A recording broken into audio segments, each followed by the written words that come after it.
Soy Wang Bowen de la revista China Hoy y este es el podcast de Gobernanza, un podcast que explora el pasado, el presente y el futuro de la gobernanza en China, mientras trabaja para alcanzar sus objetivos de desarrollo y encontrar su lugar en la comunidad global. El presidente chino Xi Jinping señaló en su discurso de apertura en la ceremonia inaugural de la cuarta reunión ministerial del Foro China, Comunidad de Estados Latinoamericanos y Caribeños, que China se dispone a trabajar con América Latina y el Caribe para implementar juntos la iniciativa para la civilización global, establecer el concepto de la civilización de la igualdad, el aprendizaje mutuo, el diálogo y la inclusión, y realzar los valores comunes de la humanidad de la paz, el desarrollo, la equidad, la justicia, la democracia y la libertad. Asimismo, señaló que se deben profundizar los intercambios y el aprendizaje mutuo entre las civilizaciones de China y América Latina y el Caribe, mediante la convocatoria de una conferencia de diálogo entre civilizaciones China, América Latina y el Caribe. En este episodio del podcast de Gobernanza, hablaremos con Patricia Castro Obando, periodista y sinóloga peruana, y con Pablo Robeta Tubinsky, quien es sinólogo uruguayo, criado en China y residente en España. Los invitados de hoy brindarán información y una opinión de fondo sobre la profundización de los intercambios y el aprendizaje mutuo entre las civilizaciones de China y América Latina y el Caribe, y cómo promover el desarrollo del aprendizaje mutuo entre civilizaciones a partir de sus propias experiencias. Hola Patricia, usted propone que la cultura necesita crear puntos de encuentro para expandirse. ¿Cómo pueden las experiencias de resiliencia cultural de la comunidad Hakka en Perú servir de referencia para los intercambios culturales entre China y América Latina? Lo que sucede es que los grupos inmigrantes, las comunidades, tanto los Hakka como los Yue, como otras comunidades chinas que llegan al Perú, se tienen que enfrentar a un escenario donde la religiosidad, en este caso la fe cristiana católica, es muy fuerte. Porque la fe, especialmente en América Latina, no solamente es una religión, la fe también es parte de la tradición. Entonces, en esos momentos van a enfrentar este escenario donde la fe, la religión y la tradición son los que de alguna manera rigen las normas, los valores de la sociedad peruana.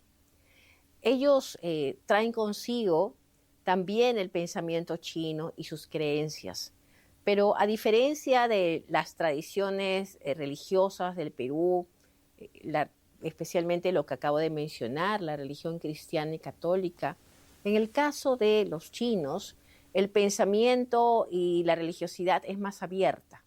Es decir, hay una gran aceptación de varios dioses, deidades, creencias, y están mucho más abiertos a aceptar nuevos pensamientos también, porque es parte también de la tradición china.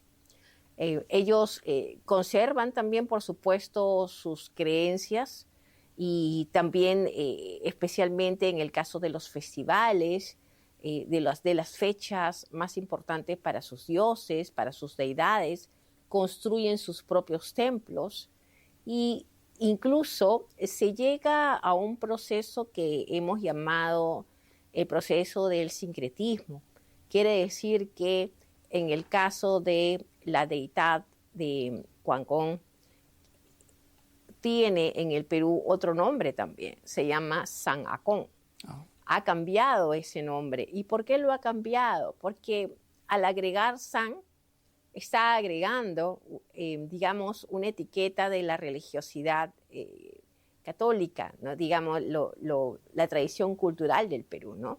Los santos llevan este prefijo San. Entonces, qué interesante ver cómo este proceso de la deidad china, ¿no? Que sigue siendo la misma deidad, pasa a tener un nombre no solamente en español, sino también una etiqueta de religiosidad, ¿no? Con San. Y Sanacón sale también, así como la tradición peruana tiene en Andas el Señor de los Milagros en octubre, hacen toda una procesión. Así también pasa con Sanacón. Sanacón también sale en procesión en los escenarios del barrio chino principalmente, ¿no? Y algo así como una especie de fiesta. Entonces ahí vemos cómo el pensamiento chino es bastante flexible y bastante abierto, porque incluso llega a adaptar sus propias creencias. Y por el otro lado, el pensamiento peruano, la religiosidad peruana, ve a estas manifestaciones más cercanas, porque ya no solamente es la deidad china, Guangong, sino es Sanacón. Ahí vemos, por ejemplo, que se establece un diálogo muy interesante, un contacto en común, pero es más que nada, creo yo, porque el pensamiento chino y la religiosidad china es muy abierta, es como un abanico que siempre va incluyendo y va adaptando a sus deidades y a sus festivales. Ahí, por ejemplo, tenemos una prueba de un diálogo muy pronto entre, en este caso, entre Cantón, entre China y Perú. ¿Quiénes cree usted que deberían integrarse al diálogo entre las civilizaciones china y peruana? ¿Qué personajes importantes considera usted clave en el proceso de intercambio y aprendizaje mutuo entre las civilizaciones china y peruana? ¿Y por qué? Si establecemos este diálogo de comunicación, este puente cultural entre Perú y China, yo creo que no solo una, sino muchas personas deberíamos cruzar. Yo creo que este intercambio, es decir, esta construcción de este puente, que en realidad es un puente imaginario porque el puente es el diálogo. Mientras más personas estén involucradas en este diálogo, creo que el puente va a ser mucho más sólido. Entonces yo animo no solamente a una, ni a dos, ni a tres, yo animo a muchísima gente a cruzar, a vivir esta experiencia. Yo invito a muchas personas en China a cruzar el puente y a vivir la experiencia de China en América Latina, por ejemplo, en el Perú. De la misma forma, invito a muchos de mis compatriotas, a muchos peruanos, a muchos latinoamericanos, a atreverse y cruzar el puente hacia el otro lado y ver, experimentar, sentir a China, en China. Esto es un proceso sumamente enriquecedor y es un proceso que ya varias personas antes de nosotros lo han ido construyendo.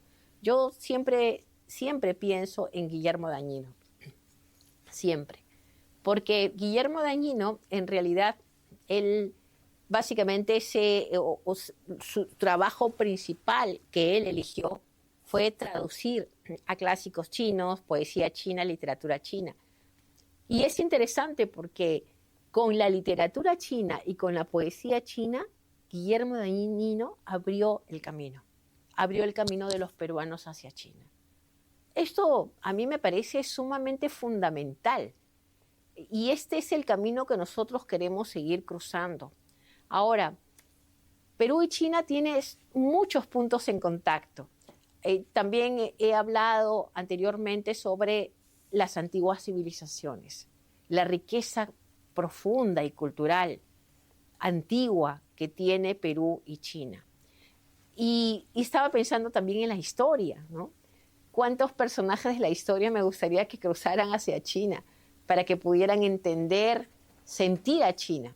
Porque para entender a China creo que primero hay que sentirla, ¿no? Y hay que conocerla sin prejuicios, con mentalidad abierta, con flexibilidad, con adaptabilidad.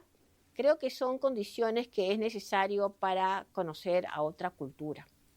Y lo mismo en el caso de China hacia Perú.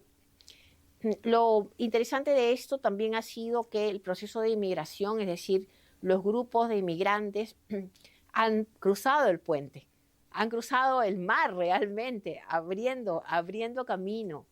yo siempre digo, abriendo aguas, ¿no? Para la llegada a América Latina y en el caso preciso al Perú. Pero yo creo que cada vez más gente debe tener esta experiencia, porque la experiencia de conocer otra cultura, la experiencia de vivir en otra cultura o incluso de viajar a otra cultura nos enriquece, nos hace más tolerantes, nos hace entender que nuestra cultura no es la única, que hay otras formas de pensamiento, que hay otras formas de aproximarse a los problemas, a las situaciones cotidianas, y que no es que algo esté bien o esté mal, simplemente son formas diferentes de actuar. Y eso sigue enriqueciendo también nuestro panorama cultural, nos hace crecer como personas, porque una de las condiciones es principalmente intentar entender al otro desde el otro, no solamente desde nuestra cultura, sino desde la otra cultura. A eso le llamamos cruzar el puente, este puente entre Perú y China. Bienvenido Pablo Robeta. ¿Cómo entró en contacto con la cultura china y se interesó por ella? En todo caso, mi relación con China empezó pues cuando yo era un niño. Efectivamente, mi padre tenía una librería en Montevideo, Nativa Libros. Era una librería, por decirlo de alguna manera, era una librería normal, por decirlo de alguna manera. ¿Qué diferencia tenía con otras librerías? Que aparte de vender los libros que vende cualquier librería, era la única librería en Montevideo que distribuía los libros y publicaciones en español que venían de China. Y mi padre realizó su primer viaje a China en el año 1966. En el año 1966 yo tenía 8 años. Fíjate que el 8 lo hago como cuentan los chinos, ¿no? Yo tenía 8 años, era un niño que yo iba a la escuela. Pero ya de niño, en la librería de mi padre, había muchos libros infantiles, cuentos infantiles, que a mí me llamaban mucho la atención, ¿no? Porque era algo completamente diferente, completamente diferente. Y ahí ya empecé a tener contacto con, bueno, con personajes como el Rey Mono, y otro tipo de personajes infantiles, cuentos infantiles. Mi primer contacto fue teniendo 8, 9, 10 años, 11 años, leyendo libros infantiles y viendo revistas, viendo sobre todo las fotos, porque siendo un niño no leía yo los artículos, ¿no? Había una revista que se llamaba China Hoy, que tenía unas fotografías muy, muy lindas, una revista con muchas fotografías. Y claro, a mí me llamaba mucho la atención todo lo que veía porque era completamente diferente a lo que yo veía en Uruguay, ¿no? O sea que mis primeros contactos, por decirlo de alguna manera, o primera relación con China es a través de los libros infantiles, y a través de las fotos que yo veía en esas revistas. Y en tercer lugar, a través de las cosas que traía mi padre. Mi padre viajó 3 veces a China en realidad, en el año 66, en el año 67 y en el año 71. Cuando llegaba a casa y abría la valija, la maleta, había unos olores especiales, yo qué sé, los abanicos de sándalo, el olor de la seda, el olor del té de jazmín. Todas esas cosas me asombraban porque eran cosas que en la vida normal en Uruguay no se veían, ¿no? ¿Cómo cree que podríamos ayudar a que más latinoamericanos entiendan China? Por un lado, todo el tema de lo que tú has dicho, la digitalización, los medios modernos de comunicación, hacen que una persona que a lo mejor esté en la cordillera de los Andes pueda estar leyendo una publicación, un cuento chino, viendo una película china, viendo un documental, no sé, sobre Shanghái, ¿no? Pero Por otro lado, también me gustaría reiterar lo que dije recién. En esa época, la gente que se dedicaba a estudiar China a través de libros, que era lo único que había, no cometía tantos errores como los que se cometen ahora. Nunca vas a encontrar, creo que no se va a encontrar en ninguna publicación de habla hispana de esos años, un artículo donde se diga el presidente Zedong, ¿no? Y sin embargo, ahora esta popularización a través de la digitalización, por un lado, es una cosa buena. O sea, es bueno, es positivo. Yo estoy a favor de eso, yo no estoy en contra de eso. Pero, por otro lado, también hace que a veces el conocimiento sea muy superficial. Porque antes una persona se leía un libro de 400 páginas, 500 páginas, 300 páginas. Ahora esa persona lee a través de Internet, lee un artículo de 10 o 20 minutos. Y muchas veces esa persona entonces llega a la conclusión de que ya conoce China, ¿no? Entonces, Mao Zedong siempre decía, if and way are, ¿no? O sea, todo se divide en dos, todo tiene su lado positivo y su lado negativo. Lo positivo era que se puede llegar a más gente. Y yo creo que el aspecto, no sé si decirlo negativo, o donde habría que mejorar, pero sobre todo en nuestros países, es que el conocimiento no sea tan superficial, no sea tan superficial. Hay gente que viene a China, está aquí un año y entonces luego regresa a sus países ya prácticamente como un súper experto en China y que sabe absolutamente todo de China, ¿no? Y no, China es una civilización 5.000 años y solamente lo que son los últimos, no sé, desde la guerra del opio hasta aquí,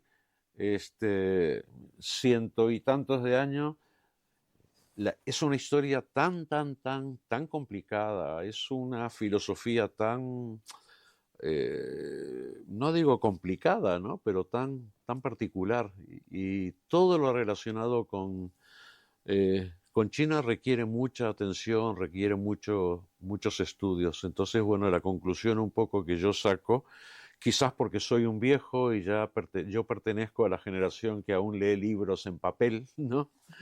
Es que hace falta todavía un poquito más de seriedad y de estudios más profundos, o prestar una mayor atención a los temas relacionados con China, a veces hasta en sus detalles más pequeños, como puede ser el nombre del presidente de la República. ¿Cómo evalúa usted el desarrollo de las relaciones entre China y América Latina durante la última década? ¿Y cuáles considera que son los factores más importantes que han impulsado el progreso de estas relaciones bilaterales? En los últimos 10 años, las relaciones entre nuestro mundo, el mundo de América Latina, el Caribe y China, o viceversa, han tenido importantes desarrollos. Una de las orígenes o de las causas de este gran desarrollo se deben al desarrollo económico y social que ha tenido China. América Latina y el Caribe, aunque lo podemos considerar como un conjunto, por otro lado, es una región que tiene diferentes realidades. En el caso concreto, por ejemplo, de países como Uruguay, mi país, Argentina, otros países, somos países con una economía muy relacionada con la ganadería y la agricultura. Entonces, cuando yo ahora veo que ya desde hace ya muchos años China es el principal socio comercial de Uruguay, pero no solo principal socio comercial, sino que es el principal destino de nuestras exportaciones. Cuando veo que como países como Chile, en el tema de la exportación de las cerezas, está exportando muchísimo a China. Países como Brasil, como Argentina, están exportando muchos productos agrícolas, productos ganaderos. Todo eso sería imposible, o hubiese sido imposible en los años 70, en los años 80, en los años 90, no por razones políticas, sino por razones sociales. China, el desarrollo económico de China ha tenido como consecuencia una mejora muy, muy, muy clara en el nivel de vida de la gente. Entonces ahora la gente tiene más posibilidades de comer una carne de un país como Uruguay, Argentina, Brasil, tomar un vino chileno o uruguayo o argentino, comer frutas que antes no se comían, tomar café colombiano. Entonces, esos son algunos, pero no son todos, pero son algunos de esos detalles que demuestran cómo en realidad las cosas, las relaciones han mejorado. Pero no han mejorado solo en estos aspectos de lo que tiene que ver con la alimentación.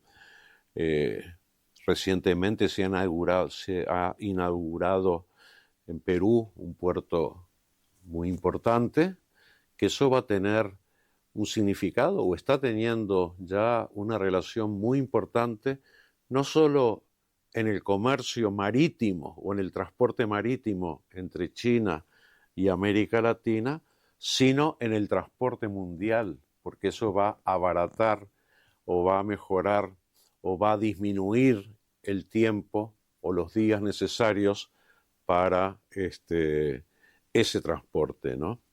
Eso por un lado, o sea, desde el punto de vista económico y comercial, las relaciones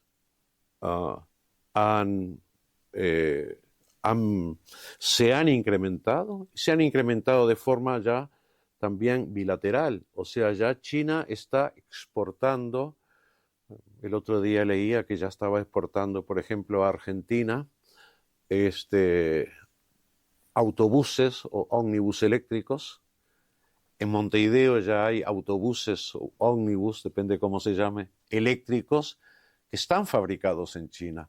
O sea que es una relación verdaderamente bilateral. América Latina está exportando a China una serie de productos que antes no podía exportar porque no existía una demanda a nivel social. Y en segundo lugar, el desarrollo científico y el desarrollo industrial de China está permitiendo que países de América Latina pues se vean beneficiados o tengan acceso a una serie de infraestructuras. En Bogotá creo que se va a construir o se está construyendo un metro por parte de una empresa china. Entonces, esos son hechos concretos. No es el discurso político de decir, las relaciones han mejorado y se han incrementado. Y luego tenemos todo eso, a todo eso tenemos que agregar los aspectos culturales, que son muy importantes. Pequeño país como Uruguay, en China es cada vez más conocido no solo por su carne o por sus vinos, sino por su música, por el fútbol. De la misma manera, China en muchos países de América Latina también es cada vez más conocida en aspectos culturales. O sea que yo creo que nadie puede poner en duda de que los resultados, o sea, de que el desarrollo ha sido positivo y de que las relaciones se han incrementado y han mejorado, no como una frase política, sino con hechos concretos. La larga distancia no borra la íntima amistad, señala un proverbio chino. El 14 de julio de 2014, el presidente Xi Jinping Citó esta frase en una entrevista conjunta con medios de comunicación de 4 países latinoamericanos. Además, el 21 de noviembre de 2016, al ofrecer un discurso en el Congreso de Perú, el presidente Xi consideró que este antiguo verso retrataba fielmente las relaciones entre China y América Latina y el Caribe. También destacó que la relación entre las dos partes se centra en la confianza mutua, la asistencia mutua, el beneficio mutuo y el aprendizaje mutuo. Concuerda con la corriente de los tiempos y está en consonancia con los intereses fundamentales de ambos pueblos. Al fortalecer la construcción de mecanismos, innovar en los métodos de comunicación cultural, profundizar el intercambio de experiencias de modernización y cultivar los intercambios entre pueblos, China y América Latina y el Caribe pueden construir una comunidad más estrecha, mutuamente beneficiosa y de ganar-ganar, con un futuro compartido. Responder conjuntamente a las oportunidades y desafíos generados por la globalización y trabajar juntos hacia un futuro más brillante. A lo largo de esta serie, exploraremos temas relacionados con el presidente Xi y cómo se practica el gobierno chino. Para mantenerse al día con los podcasts, visite el sitio web de China Hoy, www.chinahoy.com.cn. Encuéntrenos en Facebook o Spotify con la etiqueta China Hoy o búsquenos en el sitio donde obtiene sus podcasts. Soy Wang Bowen en Beijing. Gracias por escuchar el podcast de Gobernanza. Adiós.